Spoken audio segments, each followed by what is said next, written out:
Hey guys, and welcome back to the channel. Today I'm going to show you my 2024 Kawasaki Brute Force. Just some of the accessories I got for it.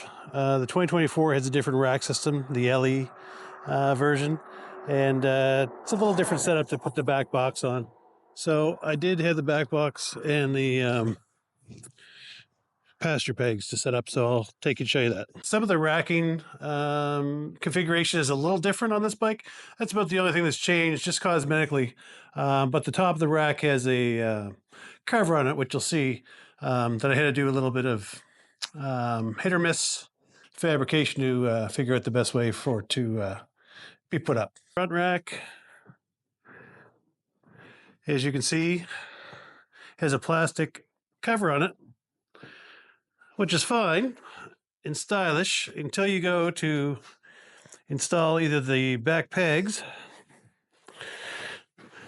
which need two brackets to reach, and you end up having to cut one out right here.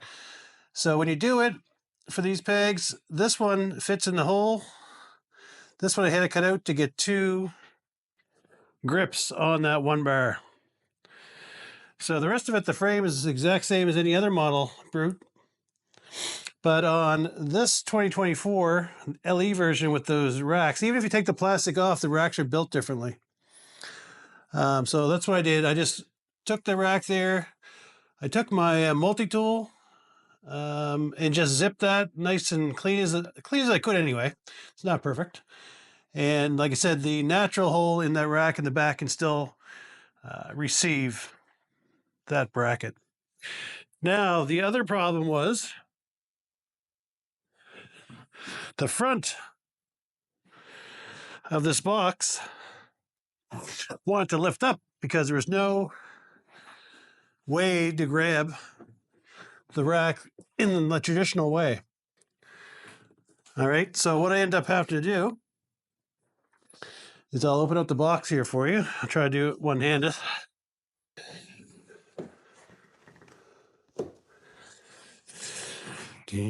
Okay, so I get the box open. What I had to do, if you can see in here, there you go, back in there. So right there, I had to take a bolt and a large washer this size from the underneath, drill a hole in the box and run it up through the bottom. The washer underneath lands in between two of the metal rails, so it holds on well. So I torque this down along with your traditional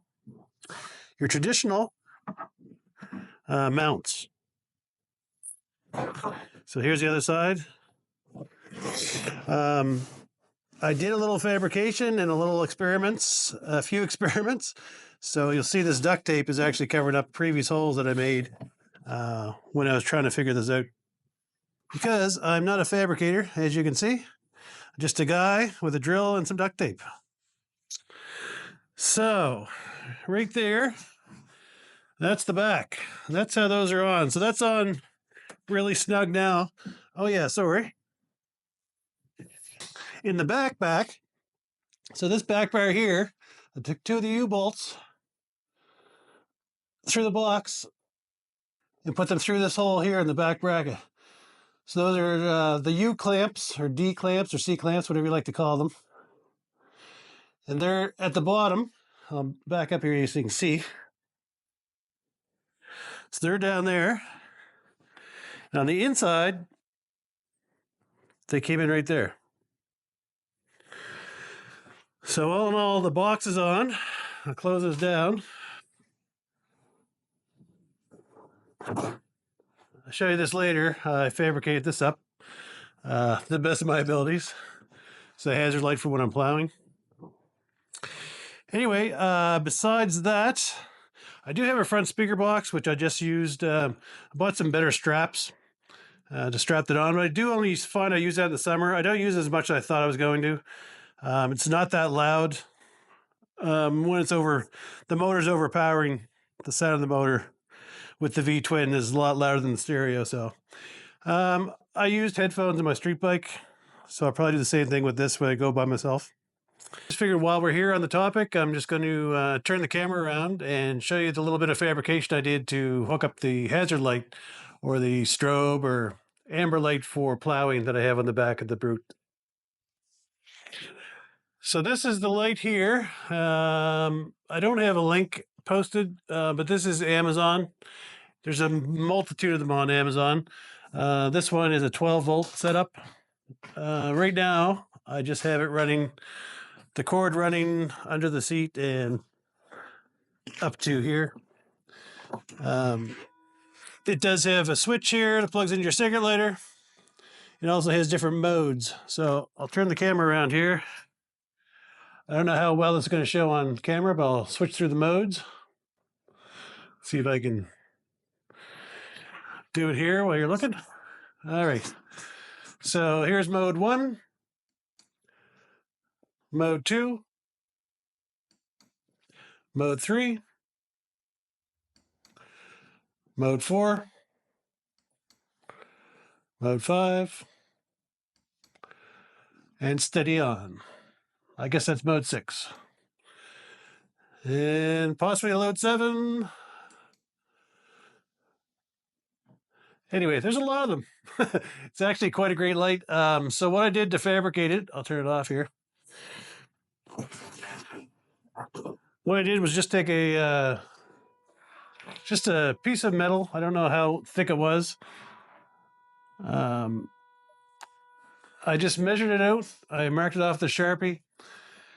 So I drilled a couple holes in the top of the box, and I used my riv nut tool to put anchors in here.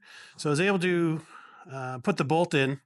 I will show you the riv nut tool that I did this with. This is the same tool I used to put the hazard light on my truck through the back rack, where there's no place for me to set it up that way. So anyway, this is how I set it up. I just painted flat black. It's a M8 bolt. And like I said, this is just where the vacancy is in the back of the box where you usually have the gas can. And this can come off just 2 bolts and take it off for the winter. Or if you're going back in the woods, you don't want to have it on. But it's very handy, and it keeps you visible when you're popping out the end of your driveway plowing, just to keep you a little safer. Okay, so this is the riv nut tool. Like I said, this is from Amazon.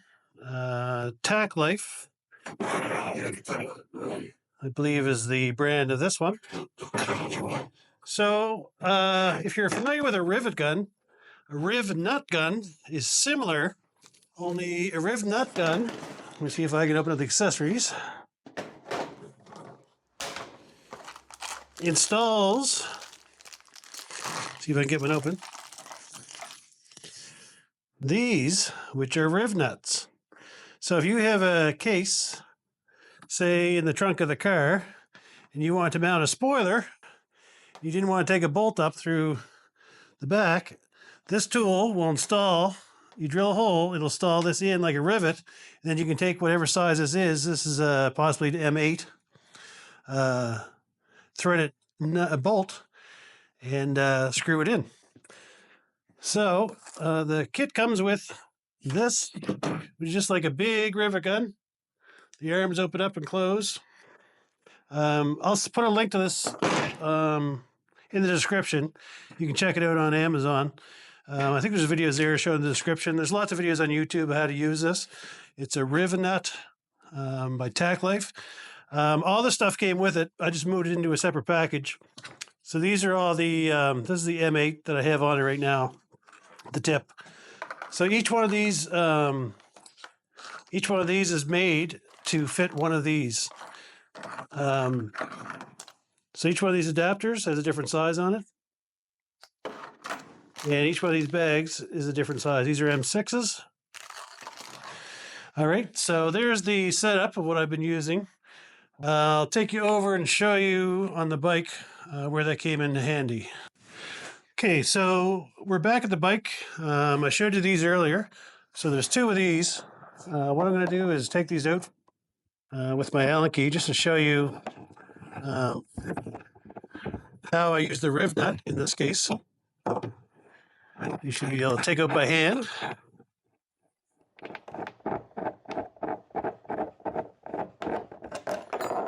There's the washer. And there's the nut. And we'll just pull this aside so you can see. So there is where the riv nut was installed. Okay. The reason we had to do that, as I was saying earlier, is that inside the box,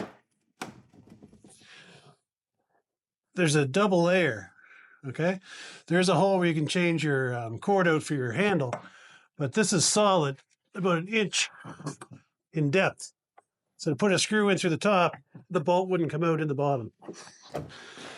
So the riv nut is the perfect tool for this job. So that was inserted with the gun. I just drilled a hole. So now we just slide this back over. And we'll just put the old washer back on. We'll thread the nut back in. I could really done a better job with the painting. I sort of brushed it. And I'll just torque that down a little bit. And yeah, so that's how it is. I did it one on both sides. There's just two bolts holding it in. It straddled the seat so I could open up the box from both sides and just open it with the light still on. Anyway, let's go over and check out the speaker box I told you I had. So this shows you how much I use this speaker box in the wintertime. Seems to be hidden underneath a bunch of stuff. So this is the Boss Audio. If you can see it there. The Boss Audio. I'm not sure which model number this one is. I'll try to put a link again from my Amazon account. I'm not going to pull this out right now. It's jammed in there. Anyway, it's a good speaker. Hooks up to your phone so you can use the app, but the problem is that the bike's just louder, and if I have someone with me on the back, I'm usually talking, so the stereo gets a little distracting, but in the summertime, I'll put it back on. While we're out here in the garage, I just figured I'd show you what I do use for plowing. This is the 54-inch Click and Go 2 plow. There's a mount on the bottom of the Brute, which came off the Rancher 420, the same mount. That worked out. So this plow has treated me well. I put these markers on the corners this year because the Brute's front end's a little higher than the Honda. So I want to make sure I know where the blades are at all times. I did fabricate a 1.5-inch PVC pipe on the bottom, as I've seen many people do on YouTube, and that's where I got the idea. I do have a gravel driveway, so that does stop a lot of the gravel being pushed up and stops me from having to do a lot of raking in the springtime. So all in all, this plow is great. It's a fast connect. That's why it's called the Click and Go. You can see the brackets right here. They mount onto the bike. You simply step on this peg here, and those teeth open up. And the bike receives that. Also, these foot pegs here on both sides, they allow this to spin left and right. It's on the ground right now, so it won't lift. Plus, there's a little bit of ice build up, which I have to get melted off. It's going to be cold all this week, so might have to start a fire. Anyway, there's the Brute. And I think that's going to be it for today. Thanks again for stopping in and checking out what I'm doing on the channel. Like I said, this is Unfocused Adventures, so anytime you check in, could be a variety of things. I hope you're okay with that, and hope you have a great day. Thanks again, and stop by soon. Bye-bye.